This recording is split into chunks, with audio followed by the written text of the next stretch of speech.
Adventurers, welcome back to the Elder Scrolls Lorecast. This is Tom. I'm with Lotus as usual. You guys know the whole deal. Lotus, we've been going through some of the things that we've kind of talked in and around on the show, but have never actually devoted an entire episode to. Yeah, I mean, we were kind of covering zones and stuff like that, which we can always get back to, but we had quite a few requests. So, like, it seemed like, you know, if people were interested in these, we would kind of divert into doing requested things. So why not? Yeah, and we've had some pretty good requests so far. Right. I don't know that this one was requested. I don't remember a specific request for this, but in thinking about some of the kinds of requests we get where people are like, I was going to say, hey, this one gets brought up a ton, pretty much, is kind of what it is. Right. Okay, so the topic is the Thalmor. And the Thalmor come up a lot. They show up in multiple games. The organization's been around for a long time. They're a big part of Skyrim. A lot of people have played Skyrim. But they've evolved quite a bit from how they started, which we'll get into. Yeah. But we haven't done an episode just on the Thalmor, which is kind of, I mean, we've done so many episodes, and then it dawned on me and I was like, wait a minute, we haven't done one just on the Thalmor.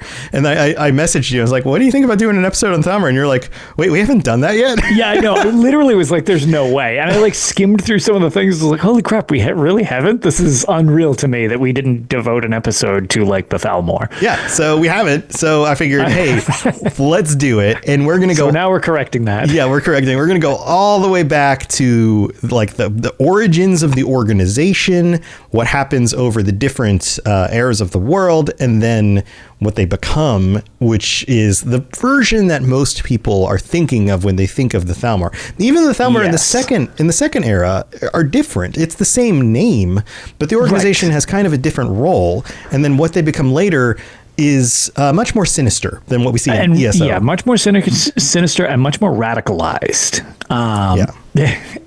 ESO sheds a lot of light on the Thalmor in the second era, obviously with ESO and stuff like that.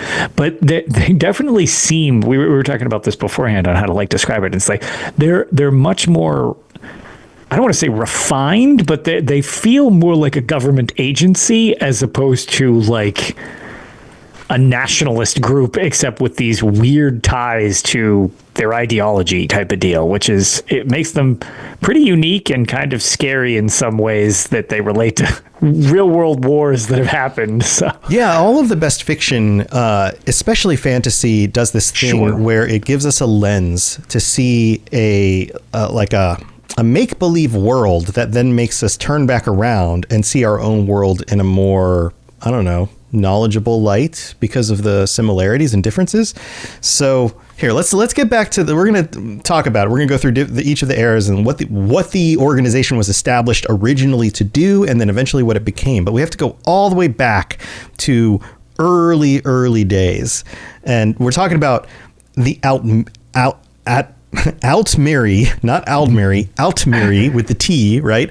And the origins of the Somerset Isles and their beliefs about who they are, what their purpose is, where they came from, religious perspectives, all of that stuff. So we're going to cover all of this, and I'm going to be reading through the article on the UESP, friends of the show. Thanks guys. Great. They're the best wiki for Elder Scrolls stuff. And I'm not just saying it. It legitimately is. This wiki is amazing.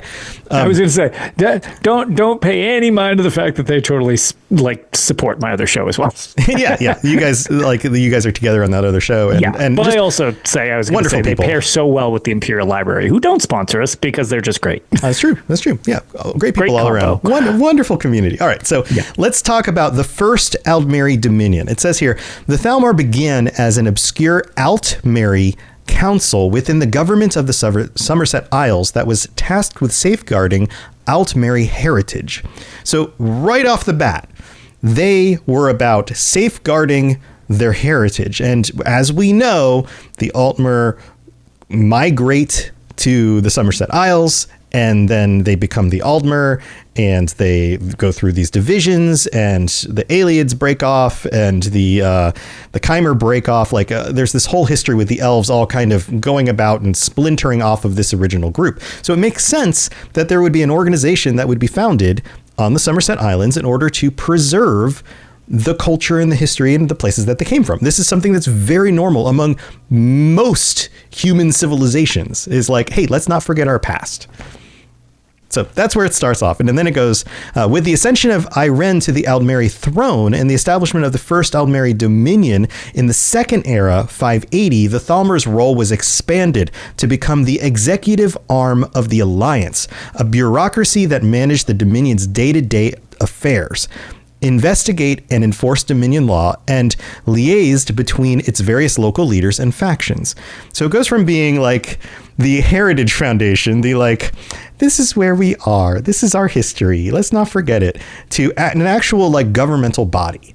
Yeah, they definitely become. It's fun. It's like your local like town hall or libraries suddenly becoming like, okay, no, actually, we're going to be involved in some decision making nowadays. It's like, right. Weren't you just keeping the histories? Yeah. It's like the federal government has like an official museum organization or something.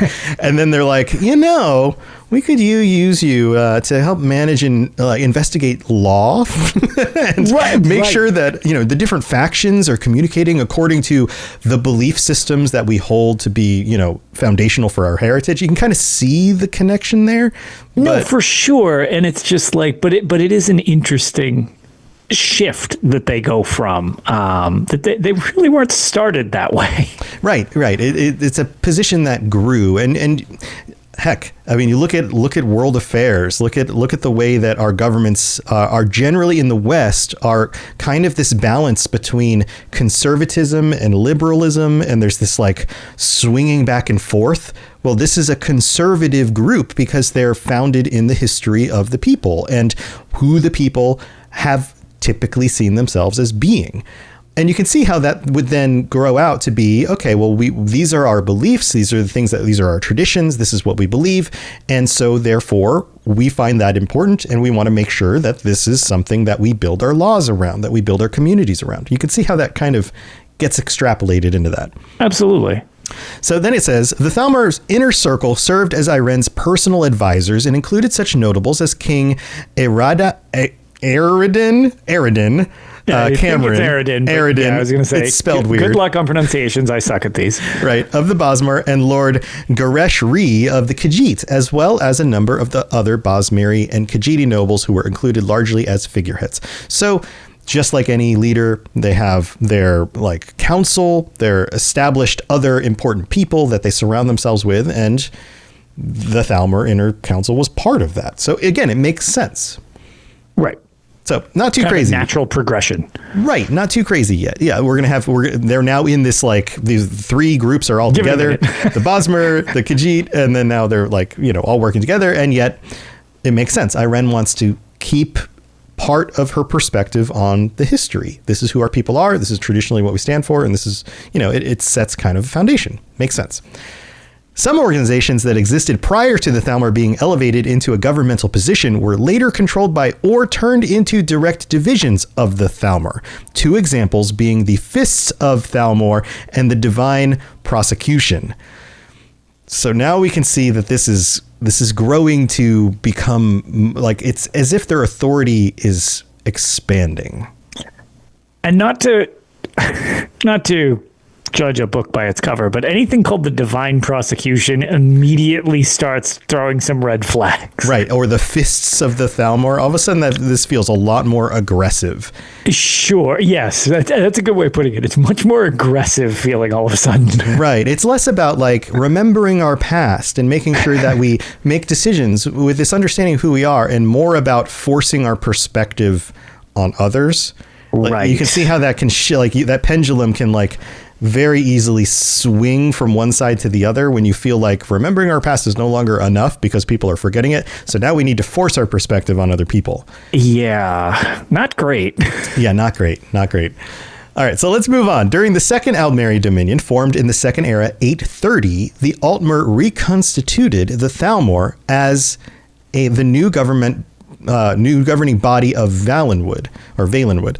They claimed that they had the authority to create this government on behalf of the claimant to Valenwood's throne, Cameron Anaximes, I think is how you pronounce that. Love it. Whose ancestors had, I should purposely say them very wrong so that people can like comment about, oh, no, it's pronounced like this. Anyway. People can correct my pronunciation all day and I'm not going to really argue with them. Right.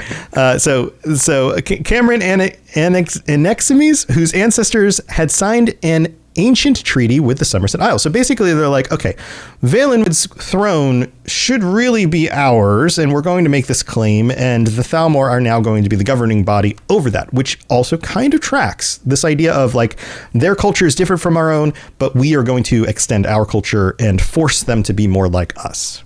Right. As Valenwood, do you prefer Valen or Valen? I always say Valenwood, but yeah, but you're also from Boston. I hear it constantly both, but I always say Valenwood. Yeah, you also say other words that I don't say because you have a Bostonian accent. That's valid. that also might somewhat relate to it. So I'm not saying you're wrong. I'm just it just means that I'm not always 100% sure if that's more common or less common. Yeah, we could all just be wrong. We'll say Valenwood. Valenwood previously possessed no true unifying government. The Thalmor purported to maintain order in the region to uplift their Bosmer brethren.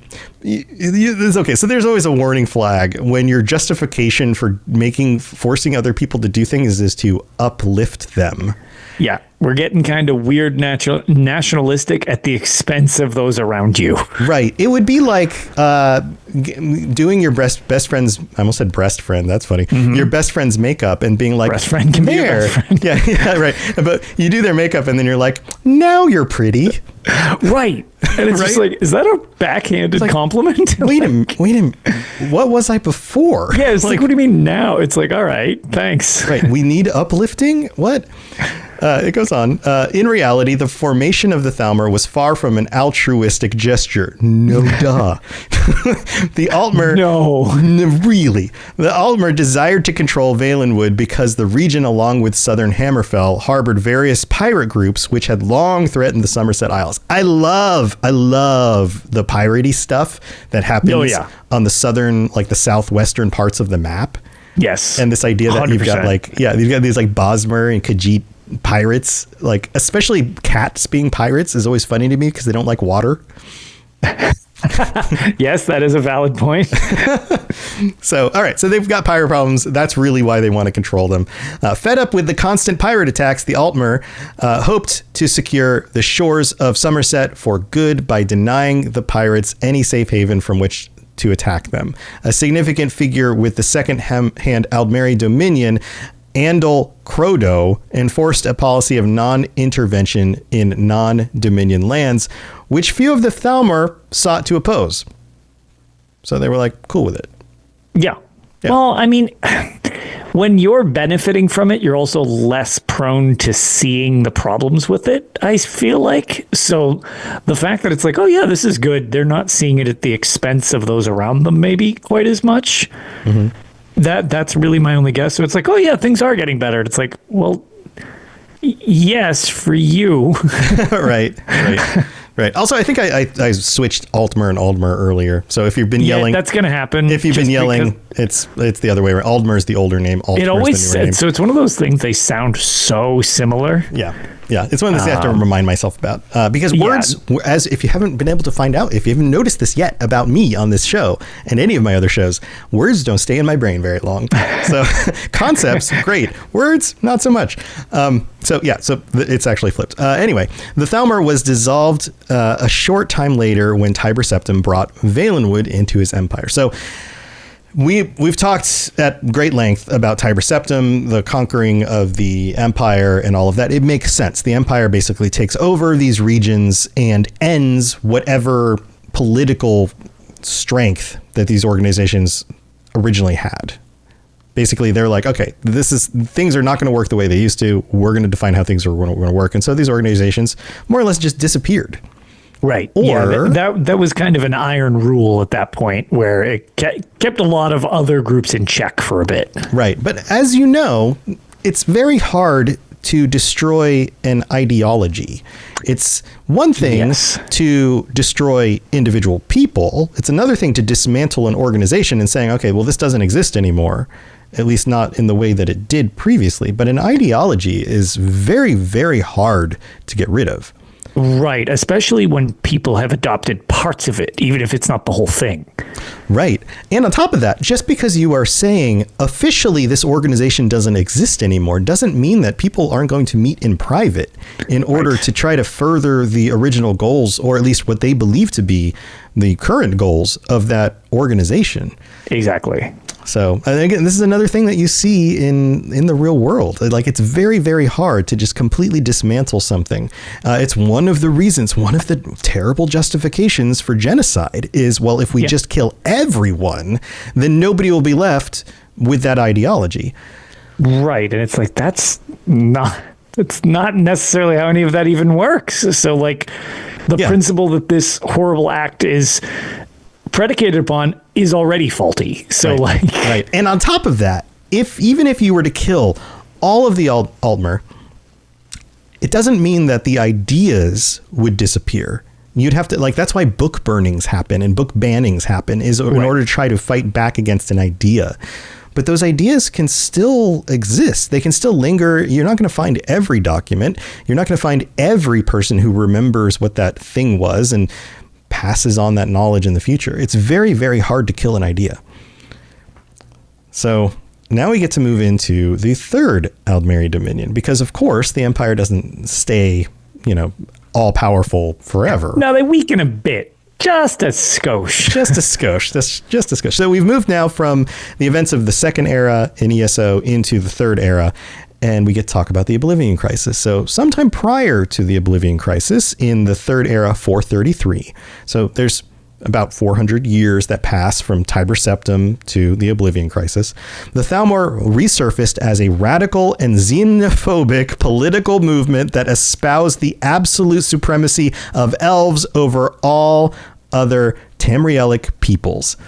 Now tell me, based on the descriptions of the past and where this organization originally came from, Lotus, is this any surprise?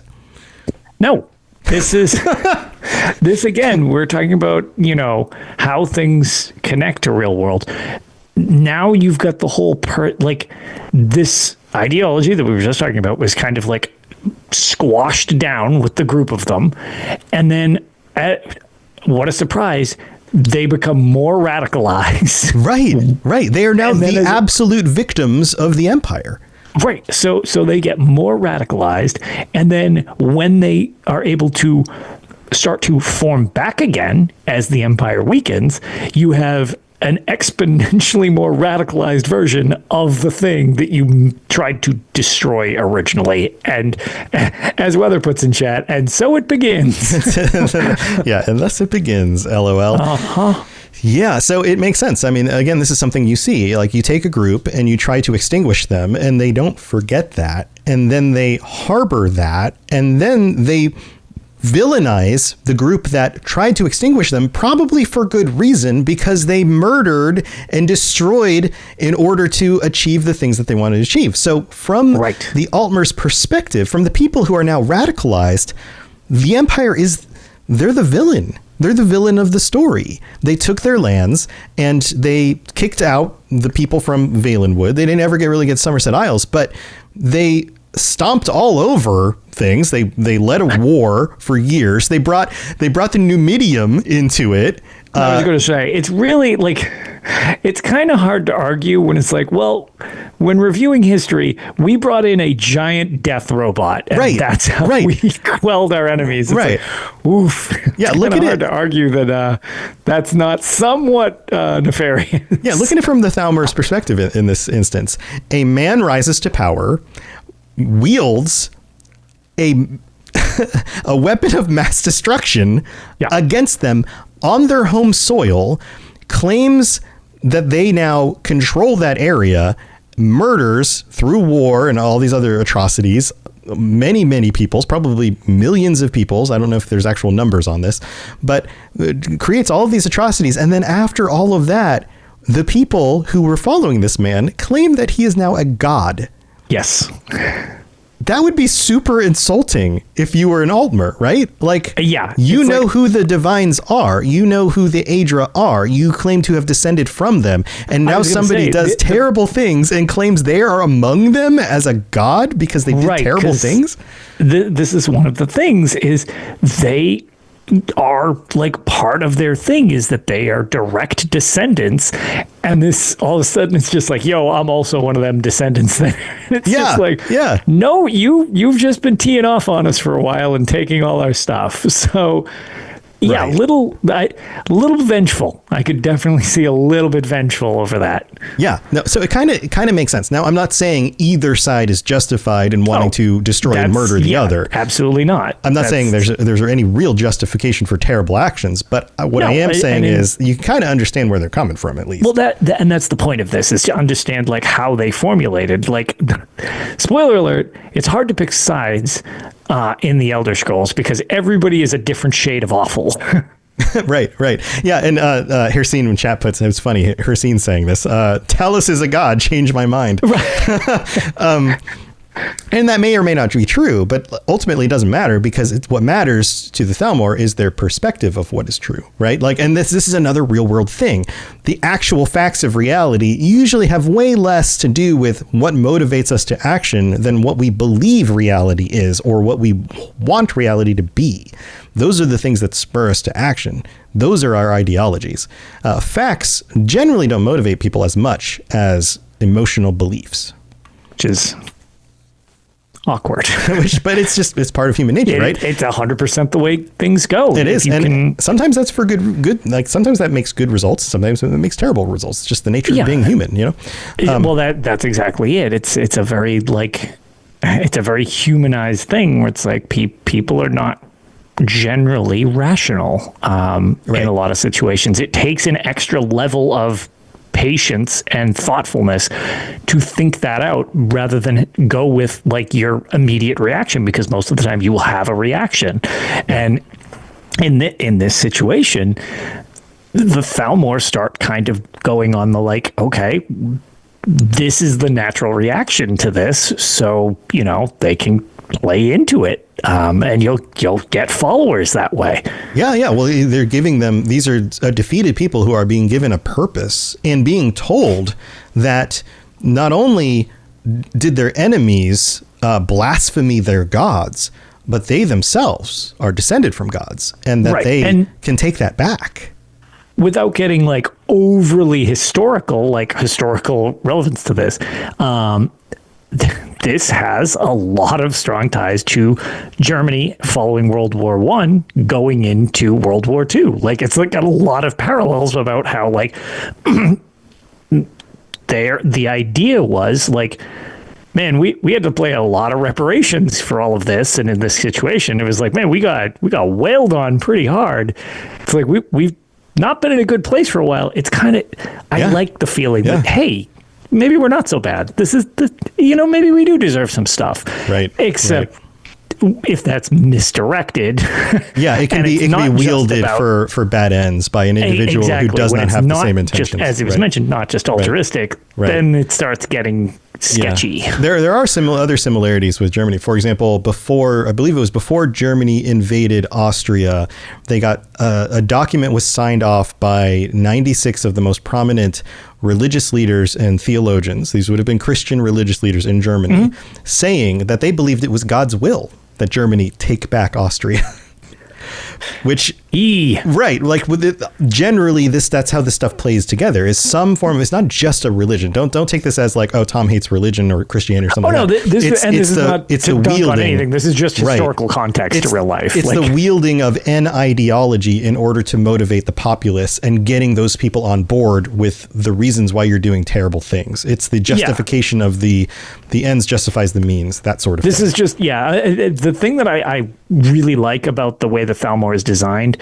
There's a lot of theology and psychology behind how they rise to power, which I find fascinating in the series, because I think it's really well done. Yeah, right. Yeah, as we've been revealing as we go through this, absolutely. So what happens after this is for years, they were largely ignored, but in the aftermath of the Oblivion Crisis, they exploited the confusion by claiming credit for the salvation of the Aldmeri people, which greatly enhanced their influence. So the Thalmor themselves claim that they helped push back the gates of Oblivion in order to save Aldmeri society. Right.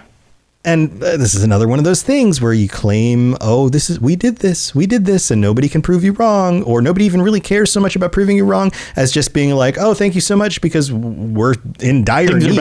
Things are better. I'm happy. Right. Things got better. It seems like you helped us out. We'll believe you. Okay. So in the fourth era, year 6, the Thalmor incited the Argonians to mount a massive uprising against Morrowind and the Empire that was known as the Ascension War. Black Marsh was lost to an Zilil. Is that how you... Zaxleel. I always mess this up too. With the Thalmor, 2 lost... what influence they had over the Argonians. In the fourth era 22, the Thalmor overdrew the Aldmeri monarchy and seized control of the Somerset Isles, renaming them Alinor. So they're wielding even more and more power as time goes by. But again, this is a situation where they kind of make a connection to another group who... It's to no one's surprise, I would think, Morrowind has not treated the Argonians very politely for a long, long time. Yeah. They're treating you like you're lesser, like you're slaves. Why don't you join with us? Yeah. Yep. Makes sense. Taking advantage of the poor and the needy in order to wield more power like that. Right. Which happens throughout. I mean, that is the story of human history. It's like leaders taking advantage of the poor and the needy. It's like... a lot of the Zaxleel might, like, to them that actually is beneficial because, like, hey, okay, we're getting this what we need. They might not know about any of this other stuff going on with them just yet, type of deal. Yeah, right. Then Valenwood was brought under the Thalmor's control in the fourth era 29, creating the third Aldmeri Dominion. Now we have this again. It's the same groups, all kind of not exactly the same groups, but another similar groups. You've got the Bosmer, the Altmer, but then also now the Argonians, all kind of together in this new group. And then more stuff happens, but I've gone on too long. We got to go thank our patrons, and we'll be back because it just gets better from here, or worse, I guess, depending on your perspective. Yeah, much worse. All right, we'll be right back. Don't go anywhere. This is Hamish Morak, Dragonborn, and you are educating yourself to the Elder Scrolls Lorecast.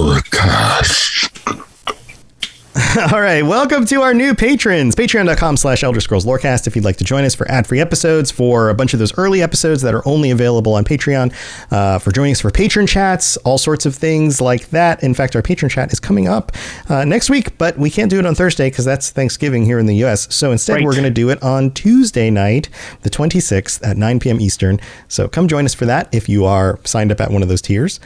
And welcome to our newest patrons, Will T, Stefan G, Colby C, and DJ Dex. Welcome.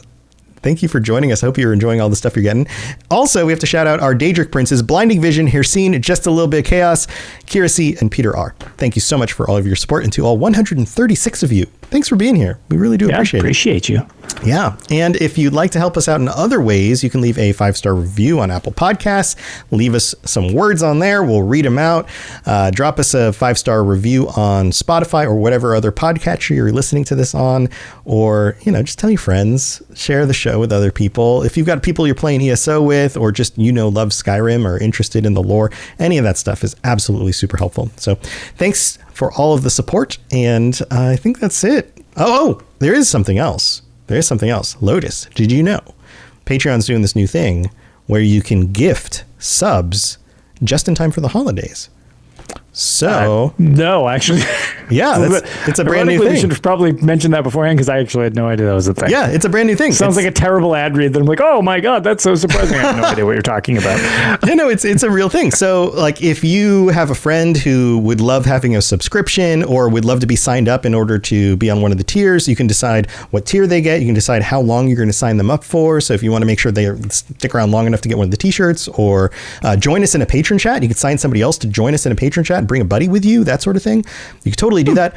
Or if you haven't been able to afford a subscription, but somebody else could gift it to you, you could tell them, hey, gift me a subscription. All they have to do is create a Patreon account. It doesn't mean they have to sign up, but once they have a free Patreon account, they can. Yeah, you can have a Patreon account just to have one. Right.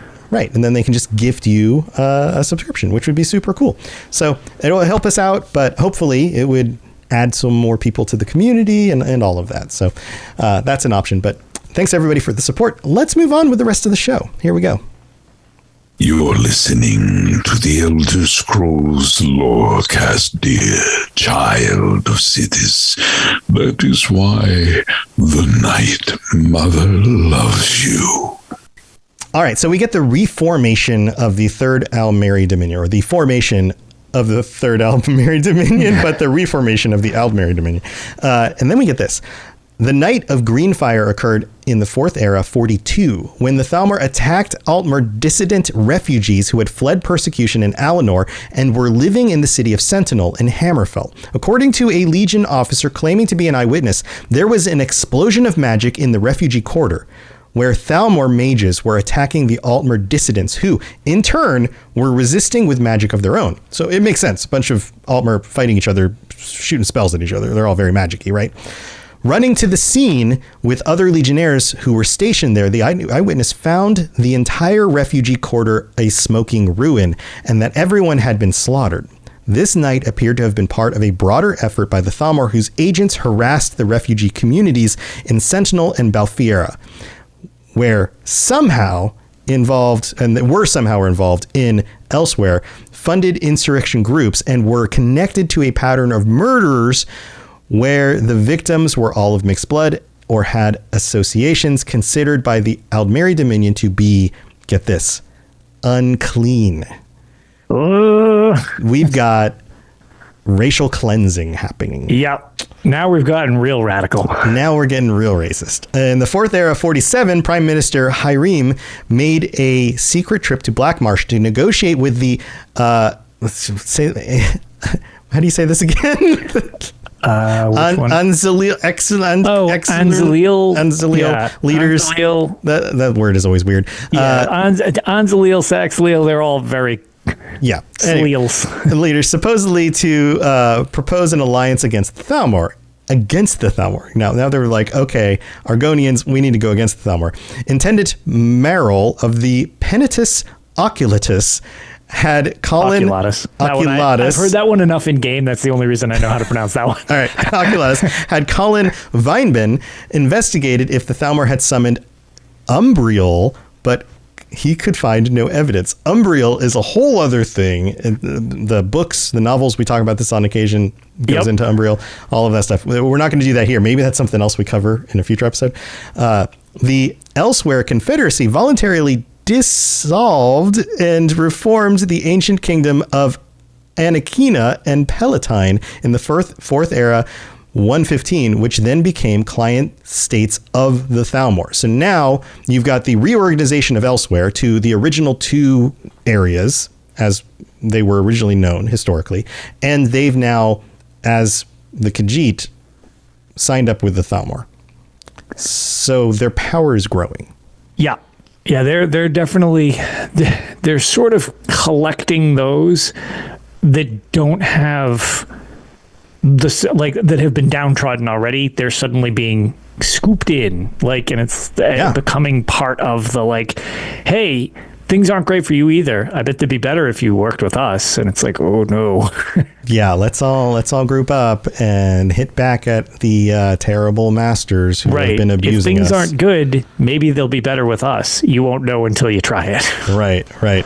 Then we get to the Great War. It is said that of all his enemies, Emperor Titus Mede I never managed to defeat the Thalmor, and it would be Titus Mede II who would pay the price. When Titus II inherited the imperial throne, the Thalmor instigated the Great War in the Fourth Era 171 by delivering a series of ultimatums to the imperial city, then presenting the head of every Blades agent who had been stationed in the Aldmeri Dominion when Titus II refused their demands. Basically, they murdered all of the Blades, who were these officers for the Empire, right? Like, they are the people who protect the Emperor, but they also do some of the shady spy stuff. Cut off all their heads and sent them back to Titus II. After 4 years of bloody war, a stalemate was reached. The emperor was forced to sign the White Gold Concordat, essentially giving in to the Thalmor's original demands. One of the Concordat's terms mandated that the empire relinquish large tracts of land in southern Hammerfell to the Dominion, which outraged the Red Guards and resulted in the secession of Hammerfell from the empire. So now we have a situation where the Thalmor are wielding all of this power. They end up in this stalemate. They end up with this document that is signed where they are able to make demands, which then piss off the Red Guards, who feel like the Empire is like leaving them, and they leave the Empire. So now they're getting the Empire to divide, which is leading up to a lot of the stuff that you probably are more familiar with, especially from Skyrim, because you're like, oh, this is why the Empire is in such a dire situation by this point in the Fourth Era. Any thoughts on that, Lotus? Yeah, I mean, so... I mean, not as much, just because this is kind of a continuation of the problem that's been slowly arising, and it's very efficient manipulation of the situations they're given, which is, I mean, tactically very intelligent, and how to get people to follow your cause, and along the idea of this, it was brought up by Weather in chat, so I guess before we get too far from it. Maybe we should rewind ever so slightly. Yeah, go back. That's fine. Okay, so without getting too far ahead of ourselves, along the lines of this manipulation tactic, so it does tie in, but like, so there's this thing called the Void Knights, and thanks to Weather for kind of bringing up the fact that we did gloss over how like the Khajiit kind of started to jump on board with this, which, as we were talking about with kind of like the racial thing, like, why'd they jump on board so easily? And during the Void Nights, which was a situation where the moon goes missing. Right. Yeah. So super weird. Right, which we can actually do, like, I don't know if we need a full episode on the Void Knights, but essentially the long and short of it is, with the moon missing, and as we've talked about, Khajiit have such a strong tie to the lunar cycle. Yeah, it defines when new Khajiit and which first stock they are and all of that. The moons are sacred to the Khajiit, and them going missing is very problematic, obviously, and it's not a good omen. So when they essentially, things go back to normal, essentially, they take credit for it. The Thalmor just we did that. Yeah, just like the other stuff that they're taking credit for. Oh, right. Yeah, we pushed back the Oblivion Crisis. That was us. We pushed back the Oblivion Crisis. We fixed the moon. That was us. Again, we fixed the moon. Don't worry. It's okay. We got you your moon back. And since the moon is back, and on top of that being so now they have their basically religious background back intact, and there's you have these magical, I mean magica heavy race, I guess would be a good way to just put, like, high elves and stuff like that. Okay, it's not out of the realm of possibility that they have mages strong enough to do something, be involved with this. So it's like, oh, well, I guess they brought back the moons. Right. Maybe we should side with them. So it was just like, talk about like a perfect seizing of an opportunity. Yeah. And there's a pattern. Turn it into a political push for them. And as a result, you now you basically just swayed the Khajiit to join you. So that's just why that happened. We did kind of just mention that they joined them, just for context for everybody, because it is kind of a cool story. And that is obviously super condensed. Sure, but it plays into the theme of the Thalmor just manipulating each event in order to put themselves in the good light, in order to manipulate people in need, in order to join their cause. Yes, exactly. Right. So let's jump back forward to the Red Guard. So fighting continues in Hammerfell, but the Red Guards eventually forced the Dominion to negotiate, and the Second Treaty of Strass-Mackay was signed. And this stipulated that the Aldmeri forces withdraw from Hammerfell, and this was signed in the Fourth Era 180. This led the Red Guards to believe that the Concordat was a mistake, and Titus II had overestimated the Thalmor's strength when he signed it, because basically they got them to negotiate. So why couldn't the Empire get them to negotiate? Why couldn't the Empire? Right. And just throwing it out there, don't fight Red Guards. They are real tough. Right. And maybe the Thalmor knew that. Maybe they were the ones that they were worried about. Right. It does not seem like if you're going into martial combat, it seems like the Red Guards are not probably a very good choice to go against. Yes. So another term of the Concordat was the outlawing of the worship of Talos and the right of the Thalmor to enforce that ban within the Empire. So this is, if you're playing Skyrim, if you've only ever played Skyrim, you're like, why is the whole worship of Talos so difficult? Like, why do some people think it's okay and some people don't? Why is the Empire not supporting it? Like, that's why. And if we end up with an Elder Scrolls 6, which is focused on the Red Guards and Hammerfell, if we have some questions about some of this stuff, like their connection to the Thalmor, that's also explained here. So that's the foundation for that. Then we end up with this section. This is called River Crest. Circa 4th Era 180, members of the Thalmor, led by Justicar Aranande, arrived in Riverquest and other surrounding towns and villages, where they stated they were investigating for Blades agents. Henrik and the warrior worked to hide their identities by leading the Thalmor on suicide missions and giving them false leads, with creatures such as bears and undead Aelids killing Thalmor soldiers as they fell for these tricks. The Thalmor were also tipped off on the location of a temple of Talos and intended to kill the worshippers there. However, the warrior discovered the location of the Talos worshippers and warned them before the Thalmor could go to them. After this, the warrior also managed to kill a Thalmor messenger before they could relay information on who the hidden blades were. Eventually, the Thalmor discovered the identity of Henrik and had him killed, but the warrior avenged him by killing Justicar Aranande. And you might be like, okay, what is this? Seems like a side thing. It's absolutely a side thing. It's 100% a side thing. Yeah, this is absolutely a side thing because it's from, and we talked about this last week, about how little the Blades mobile game actually plays into the greater lore. Well, this is one of those little side things about the Blades and this conflict with the Thalmor from the mobile game. So if you're wondering, like, was there any plot going on with the mobile game? Well, a little bit. There is. It's referenced. Right. There was a plot that was referenced. Right. And it's kind of referenced there. But the thing that most people are more familiar with is the Skyrim Civil War. So in the aftermath of the Markarth incident in the 4th Era 176, the Empire was forced to crack down on the worship of Talos in Skyrim in order to maintain the white gold Concordat. They permitted the Thalmor to operate inside Skyrim and suppress Talos worship when it had previously gone largely ignored. So basically the Thalmor are like, hey, we had this deal that you're not supposed to be worshiping Talos in the Empire anymore. Skyrim's in the Empire. How come you guys aren't maintaining this? And so the Empire's solution to that was, well, we can't really, we're kind of overstretched, but if you guys want to go make sure that they don't worship Talos, go for it. Yeah, that's not great. Which is not great. You just enforce our laws for us. It'll be fine. Right. And you can see why the Nords would be totally pissed off by having this foreign entity come in and tell them what they can and can't do. Yes. And the fact that the Empire was just kind of like, yeah, that's fine, I guess. I mean, it's fine. Like, what are we going to do to stop them? We're not doing our best right now. Right. It goes on. This persecution was a notable factor which led to the Stormcloak Rebellion. Again, no duh.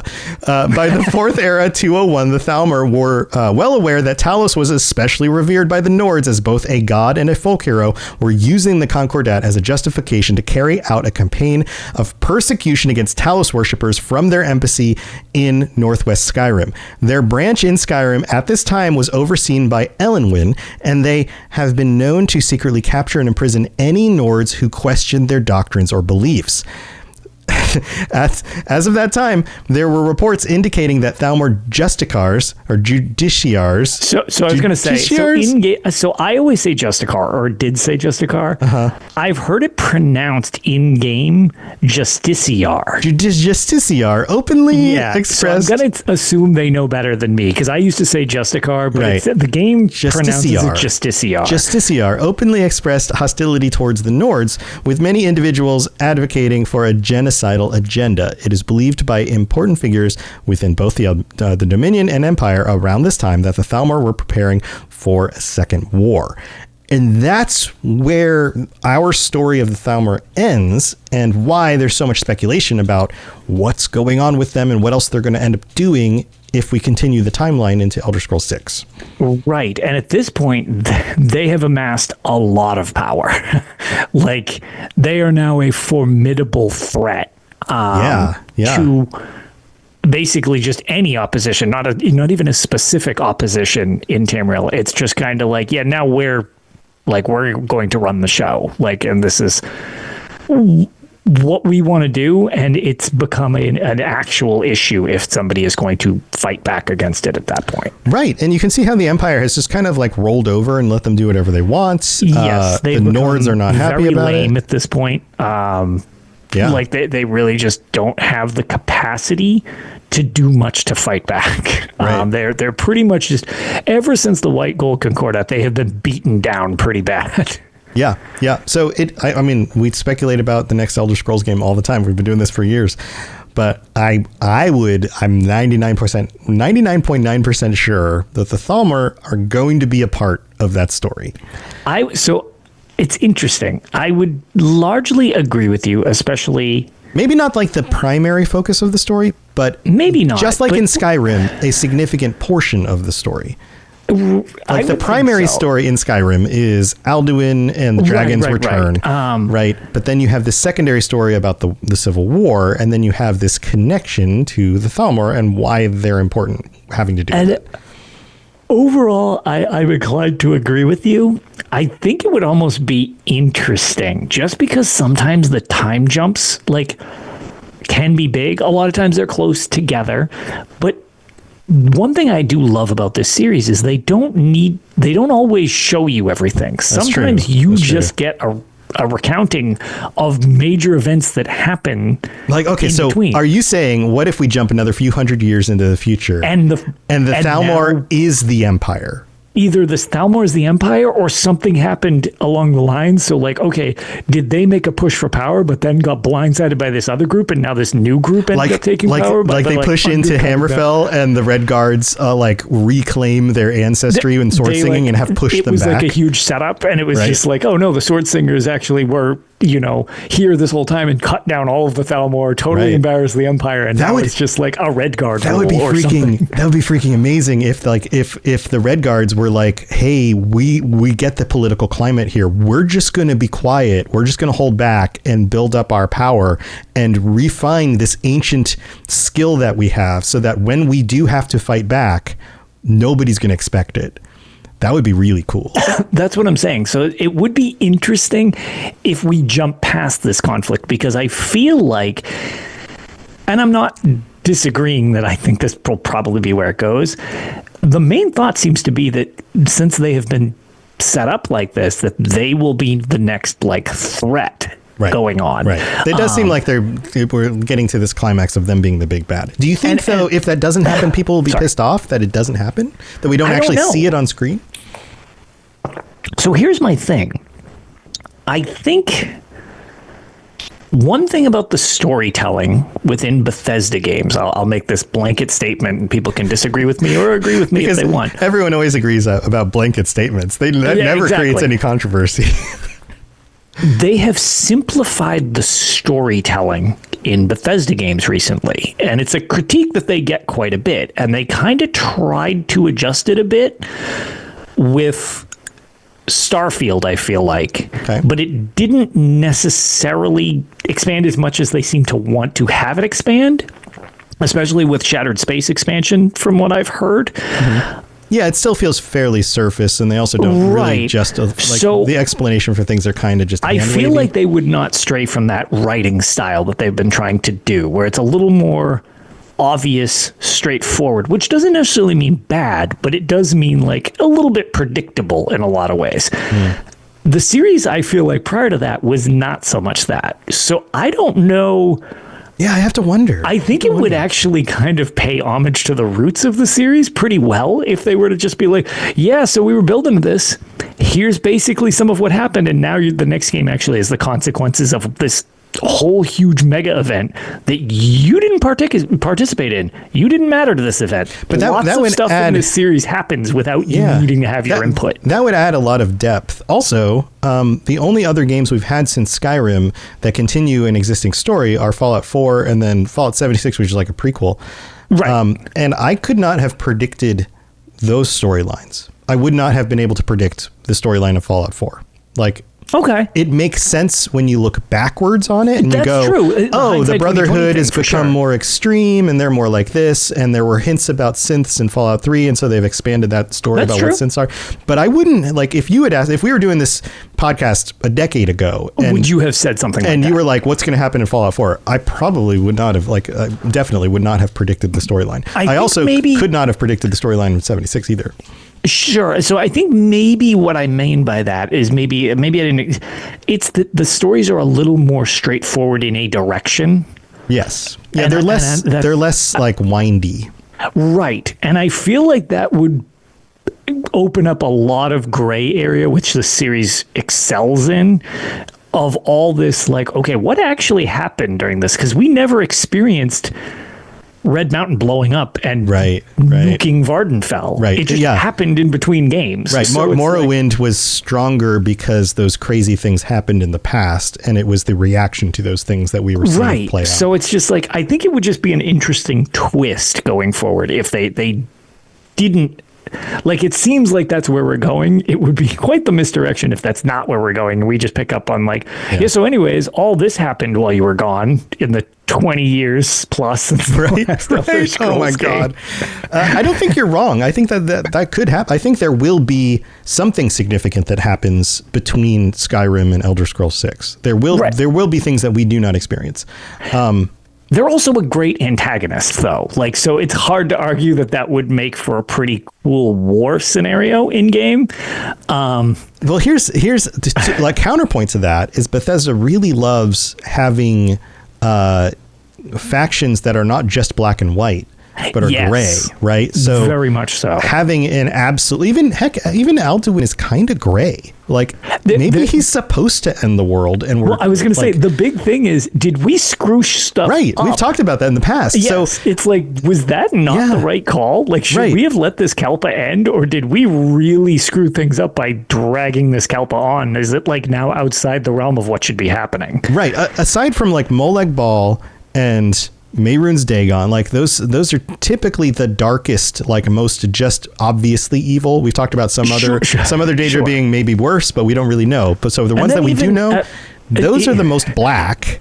Right, and even Dagon, we've brought up the fact that Dagon, it's like, well, yeah, the idea is destruction that provides creation. So it's like, even you have something that the Daedric Prince is literally just blowing stuff up, and it's like, well, yeah, but also it's the god of creation, so it's like, well, you can't have new growth without the forest fire that clears the way for the new growth, right? Exactly. Like, so it's like oddly just always almost gray. Molag Bal's really the only one that I'm not sure there's a lot of gray area there. right. Yeah, he's pretty just flat out obviously terrible. Up, yeah. But it's a good question though. Like, would they allow the Thalmor to be but it may be an interesting way to play out a story. What if they did this?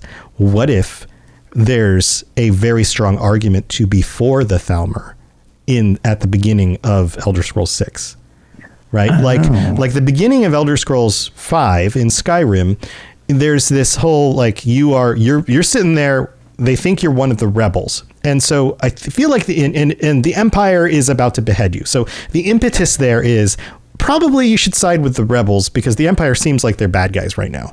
Yes. Right. Because of just the situation you're in that moment. Not work with the Empire to start. To start, it nudges you that way. And then you talk to people and you kind of go, okay, well, maybe I'm not going to go that way, or I am, or whatever. what if the beginning of Elder Scrolls 6 nudges you more in the direction of, no, the Thalmor are actually the good guys here? Right. Like, what if you get the other perspective? And it's like, hey, okay, here's... Or it's like it turns out that once they actually do get into power, they become altruistic or something weird. Right. Like or that we just see a depth to that. We get like this behind the scenes stuff, and maybe there's just more evidence that they're doing the right thing than we realized, or at least they what seem if they're to correct and they actually are like, okay, well, no, we needed to become like separated from our mortal beings to go back with our ancestors, and it turns out, I mean, the world of fantasy, maybe that's actually what should have happened, and we botched it by preventing. Right. Maybe the mannish races are destroying the world by just making a bunch of terrible decisions and misunderstanding what the Aedra wanted them to do. And the Thalmor are just trying to course correct this whole time. Yeah, that would be a weird misdirection for like how they're painted, but it would be fascinating if they end up being shown in a very different light than we've been led to realize so far, because so far it doesn't look great.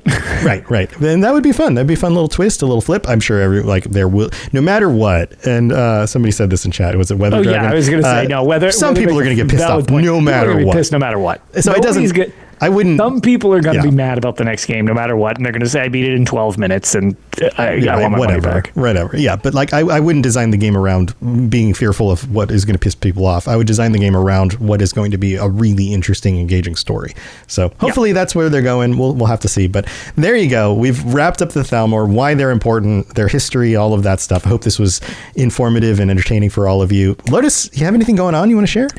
No, we're finalizing. Actually, by next show, I believe we'll have the exact details for the plan for our Extra Life, which will be the weekend of December 6th, which is coming right up on us, but planning's obviously been much harder for me this year.